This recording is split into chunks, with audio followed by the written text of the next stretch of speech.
Maulana Rumi, the greatest Persian poet, make a subtle reference to how greed blinds people's eye and leads them into mistake. Rumi says, a selfish and wealthy queen had a clever and wise female servant. The servant, who had no man in her life, once a week satisfied herself with the male organ of the queen's donkey. However, because the donkey's male organ was large and painful, she had hollowed out of gourd and placed it over the donkey's male organ so that she could use it in a sufficient and suitable way and experience a moderate and gentle pleasure. One day the queen accidentally witnessed the servants act with the donkey's male organ. She said to herself, the donkey belongs to me, so how can this servant enjoy its pleasure while I remain deprived?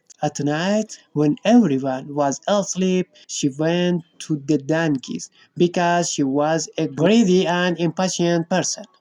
She saw only the male organ and not the gourd. She took all of it at once, and because of the pressure caused, she died at that very moment. Later, the story became a proverb among Iranian people. They say about great people, the queen saw the dick but did not see the gourd.